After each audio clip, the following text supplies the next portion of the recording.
We're here today because we have filed a federal civil rights lawsuit on behalf of the family of Shayne Sullivan. Karen, his mother, and Shayne has two children, Shayne Jr., 6 years old, Demetria, 4 years old, who are now without a father. We are also here today to demand justice and accountability for these police officers who took Shayne Sutherland's life. We have filed a lawsuit against the city of Stockton, a federal civil rights lawsuit, and those individual officers and the chief of police. But ultimately, we are calling for the criminal prosecution of those officers because based on the facts, they unnecessarily took a life and used excessive force where really none was warranted. So what happened nearly a year ago, October 8th, 2020? Well, Shayne Sutherland had called for help. He was in an AM/PM. He asked for a taxi. Obviously, something's not right. The store clerk calls, and Shayne is distracting customers, maybe causing a disturbance. But when the officers arrive, Shayne leaves the store compliant with them. He puts his hands behind his head, interlaces his fingers, spreads his legs. They search him. He has no weapons. He sits on the ground and is compliant with those police officers asking questions. And then he made what turned out to be a fatal mistake in a moment of panic. He stood up, he took 2 steps, and he basically just turned into the arms of the officers. He wasn't trying to flee, he wasn't going anywhere. And they immediately took him down to the ground and they handcuffed him without incident. He was handcuffed, laying prone on the ground, face down, in a manner when your hands are behind your back, which restricts breathing. This wasn't enough for the officers. They, after handcuffing him, began to place full body weight, and one of the officers took out his baton and pressed down on Shayne's back, his shoulders, and although we only have one body cam, the officer who takes out that baton, we don't have his body cam yet, but we'll get it in this lawsuit, is pressing down, restricting his breathing, while Shayne screams, "I can't breathe. I'm begging you. You're choking me." And his words become more and more garbled as you could see him struggling for breath. This went on for close to 3 minutes as these officers didn't get up and they didn't let up. Now, we have a problem here in Stockton with the San Joaquin coroner's office. San Joaquin coroner's office declared this an accident. This was no accident. This was a homicide. The family of Shayne Sutherland hired one of the preeminent pathologists in the state of California, Dr. Bennett Amalu, and he examined the body, and he noted contusions to Shayne's jaw, his lip, his nose, his face, his back, his thighs. When those officers were pressing Shayne into the ground, they were pushing his face into the ground. And as you saw with George Floyd, Shayne Sutherland was not resisting. Shayne Sutherland was moving his head in an attempt to gasp for breath. Dr. Amalu concluded that the cause of death was restraint asphyxiation. This is not a surprise. This has not come out just with the George Floyd, that if you have a person prone on the ground with their handcuffs behind their back, it cuts off airway to the heart and to the brain and people die. Law enforcement has known this for decades. I have been a civil rights lawyer in the state of California for over 30 years. My first positional asphyxiation case was in 1992. Yet it keeps happening, even in the face of someone literally pleading for their life. "You're choking me. Please, I beg you, calling them sir, and finally saying, "I am already dead," with an expletive in there. But Shayne told him, "I am already dead." The officer didn't let up then. The officer didn't let up until his partner said, "Oh, wait a minute, he's changing colors." And we could hear from the tape afterwards that they did not provide medical care immediately afterwards when they had the dying Shayne Sutherland, when they had the dying Shayne Sutherland down at their feet. Now, we have sent that second autopsy report to the district attorney. We have sent it to the attorney general, the Department of Justice in California. I recently got a letter from the Department of Justice that they're keeping their hands off of this. Why? Because the district attorney has this case under investigation. And we call on this district attorney's office to promptly render justice by filing criminal charges. Look, we have an epidemic of police killings in the state of California. The amount of people being killed by police actually increased after we all witnessed George Floyd being snuffed out to death for 9 minutes. In order for there to be deterrence, justice has to be swift, it has to be appropriate, it has to be fair. But we don't get justice when police officers kill someone. It's very, very rare. Why in the state of Minnesota are they able to file criminal charges within days of viewing that video? Yet in California, we have a full 1 year later when all of this is on video and no action is taken. No action is taken against these police officers. We haven't been informed that they've been disciplined in any way. The family of Shayne Sutherland, they're victims here. They have victims' rights. There are videos, security footage from that AM/PM which the police say they have. Why aren't they releasing that one publicly? Why aren't they releasing the video of the officer who had the baton, who was pressing down on Shayne's back and neck? And you could see in a brief snippet from that other officer's video that he has his forearm across Shayne Sutherland's neck as Shayne is begging for his life. So we asked the district attorney to file criminal charges. The family of Shayne Sutherland, Karen Sutherland is without a son. His brothers and sisters are without their older brother. His children, who he loved, Shayne is described as a loving, funny father who took care of his kids and loved them. He was a youth football coach. He was 29 years old when his life was taken. 29. Those kids will grow up without a father. And Karen Sutherland is here to speak to you about that loss.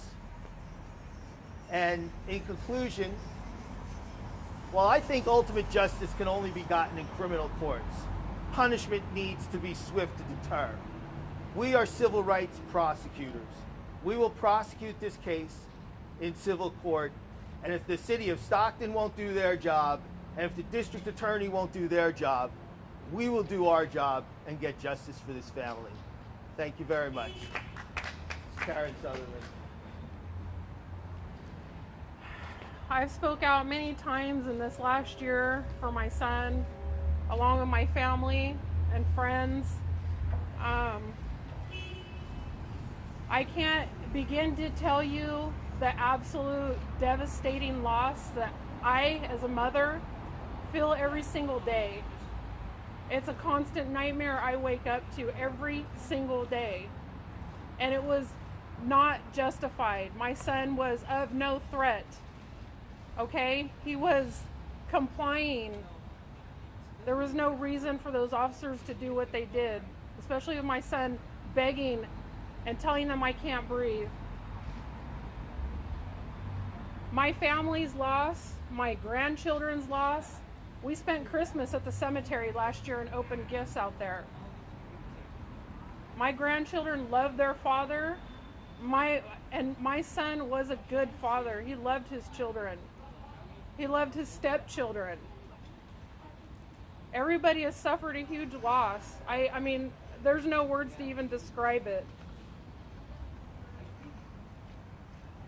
Watching my grandchildren at the cemetery, talking to their dad at his headstone, telling them that they love him as they're walking away. I want to mention that the first phone call that I got on October 8th to tell me that my son had died, Stockton Police Department lied to me and to Erica and told us that Shayne stood up and collapsed to the ground and stopped breathing. I asked them several times, did you tackle them? Did you tackle him? Did you tase him? Did you shoot him? How did he just collapse to the ground? I don't know, ma'am. He just collapsed to the ground and he stopped breathing. That's the first start of their deception to my family. And now withholding the video, the unedited video, I still have not gotten the store surveillance. They're withholding all of this from my family. And we're asking that they be held accountable. Ronald Zalianardo and John Afanasiv, the Stockton police officers that murdered my son by asphyxiation, they need to be fired from Stockton Police Department and never be allowed to work as a police officer again. And they also need to be charged with my son's murder. And Chief Eric Jones needs to be held accountable as well for allowing this to happen and not disciplining his officers.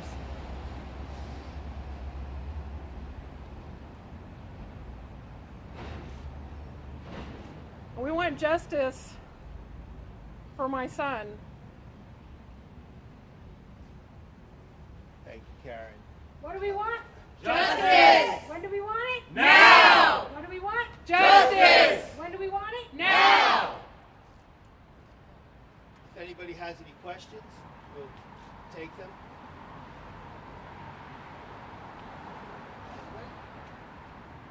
Have you spoken to the district attorney's office on where their investigation stands at this point? We have not. We sent them a letter in early September with the description of why we contend that criminal charges should be filed. We attached to that letter the second autopsy of Dr. Amalu, which clearly establishes that this is a homicide, because we don't believe that they had access to that. We wanted to make sure they had all the information. We did not receive any contact from the district attorney's office since we sent them that letter. They haven't contacted us yet. What do you say to people who see the video and see that Shayne was sitting down and then suddenly took off or tried to run? Those people that say he wasn't complying at that point. Well, yes, it's true that momentarily Shayne stood up, but he didn't take off. He ran into the arms of the police officers. And as soon as he ran into the arms of the police officers, he immediately knew he made a mistake. He said, I'm sorry, I'm sorry. They told him, they put him down on the ground, they're handcuffed him. He said, don't move. He says, I'm not moving. They tell him to relax. He says, I'm relaxing. So, you know, what type of society do we want to live in?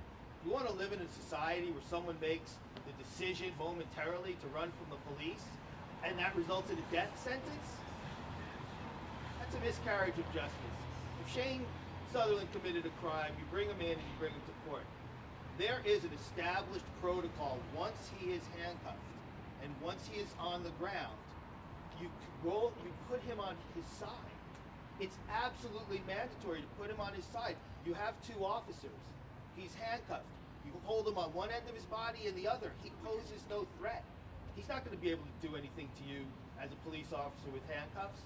So what I say to them is, would they want to be judged in their worst mistake of their life? And two, the way this related, Shayne was no threat to the officers, and it shouldn't have resulted in them killing him. There was no reason to put that amount of force and pressure on his neck, back, and shoulder when he's face down, when they know, they've been trained that can result in someone's death. It's an unnecessary risk.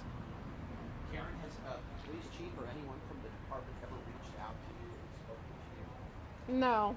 Chief Eric Jones has never reached out to me. The only person that I've talked to is a homicide detective. And then when I was first notified of Shayne's death, there was another detective that called me. And this is a recurrent problem both in law enforcement and with the city of Stockton. I mean, looking at the city of Stockton's history with their police department, it's clear that they have lied to families in terms of how the cause of death came. Now, they tried to spin it in a way with having the one video, but it does tell the tale of what happened here. And it really is. I mean, there should be a law that families whose loved ones are killed by law enforcement, that they are contacted by law enforcement and they're told the truth, and let the justice system take its course like it does in every other situation where someone's life is taken. Karen, if you had the opportunity right now to speak with Police Chief Jones, what would you tell him? I would ask him why. I mean, why does he allow this to happen? And why hasn't he disciplined his officers? Why hasn't he fired them? They killed my son. My son was begging for his life and calling out for me. That shouldn't have happened. That shouldn't have happened, and they should have been fired immediately. The state legislature and the governor just signed a new use of force law. Obviously, doesn't impact your case directly, but can you speak to that and how this would have applied? Well, there's been a number of different laws signed recently by our governor, and we thank both the legislature and the governor for taking some action. I think two of the laws that he signed really have an impact here. One is that we don't know these officers' history, but what's come out in other cases of police misconduct with the Stockton Police Department is that those officers who have even killed people have had a past where they've engaged in excessive force. So that law could have come into effect if these officers are repeat offenders. The new law allows those officers to be a process by which those officers can be decertified and not remain members of the force. So that could have resulted in the saving of Shayne Sutherland's life. But the other bill that is signed that I think that would affect this is that it restricts police officers from using asphyxiation techniques in order to subdue someone. I mean, this has been something that's been well known. When you have someone handcuffed, you cannot apply pressure to their neck. They're struggling breathing anyway, and there's just no reason to do it. And in terms of even when they're not handcuffed, that carotid restraint completely cuts off air through the airways and can kill someone. So it's just like shooting a bullet in their chest. You're choking someone like that, you're going to kill them. You shouldn't do it unless that officer is in a life-threatening situation.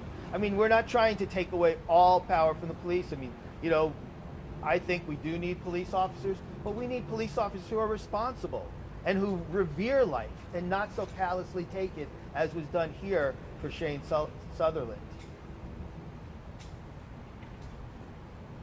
Yes? With the resigning of Chief Jones, if any, will that have an impact on a civil case? It shouldn't have an impact. He can still be held liable if we can tie in his decisions in terms of failure to discipline officers and setting a policy and practice of excessive force within the police department. Police chiefs can be held liable if they maintain a practice of not disciplining officers when they engage in excessive force, and the evidence appears to be there, and we were going to pursue that in discovery in this case.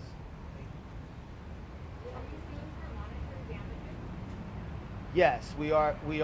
We're looking for compensation for the family of Shayne Sutherland in our federal civil rights lawsuit. And what is that amount? We haven't asked for a specific amount. I'm a trial lawyer, and basically the juries get jury instructions, and juries are asked to use their common sense and to provide fair compensation for the loss of love and companionship. And we would think that amount, when you're dealing with a 29-year-old who had a full life ahead of him with his children, that amount will be very large. But we believe in the jury system. We'll leave that up to a jury when the time is right.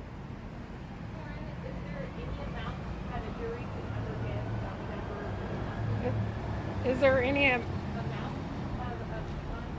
No, I would like my son back. Money's not going to fix that. Money's not going to bring my son back. But he does have two small children that he is no longer here. He was a hard worker. He provided for his family. And now he's no longer here to do that. That's it. What was he working at that time? He was a journeyman for the Glazers and Glass Workers Union, Local 169.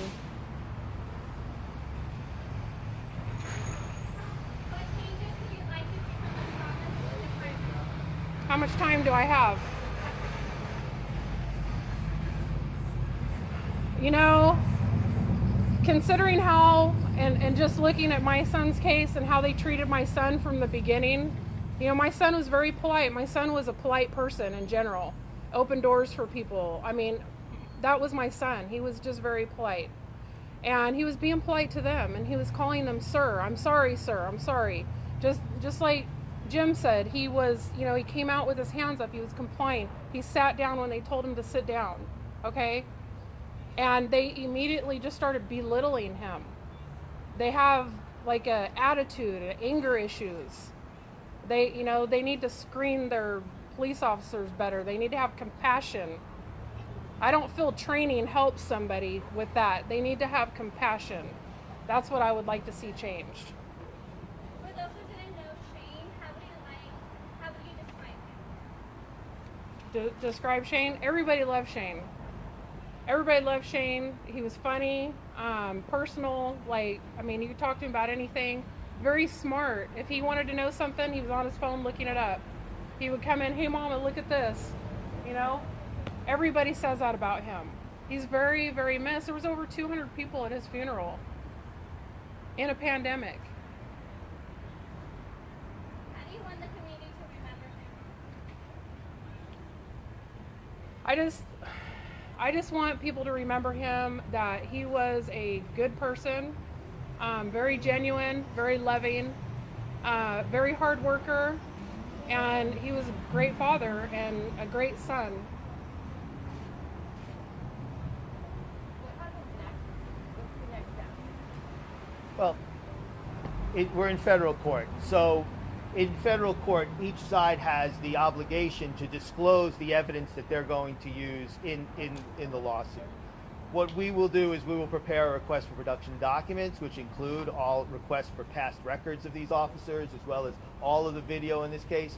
But quite frankly, there's a little bit of time that takes once you file a lawsuit to get that information, and it may not come as any surprise. Usually, cities don't necessarily just turn all over that at the first time we ask. So we'll do what's necessary to prosecute this case through the federal civil rights. The case is filed in Sacramento. The trial would be in Sacramento.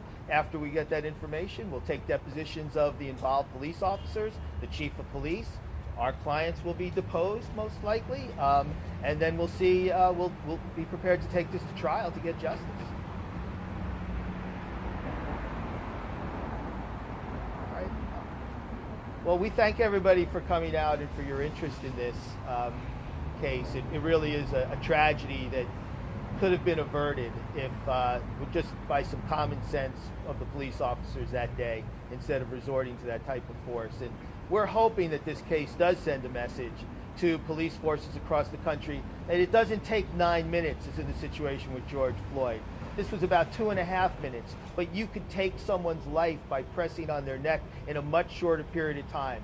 And in terms of the changes in the Stockton police force, I understand training doesn't solve anything. But this has to be reiterated among police forces, the power they have in their hands to take a life when someone is handcuffed on the ground, proned out. There's too many people dying that way, and they have to be trained not to do it. You put the person on the side. It's common sense. It saves lives. If officers aren't doing it, they shouldn't be on the force. Thank you. All right. Thank you very much, everyone.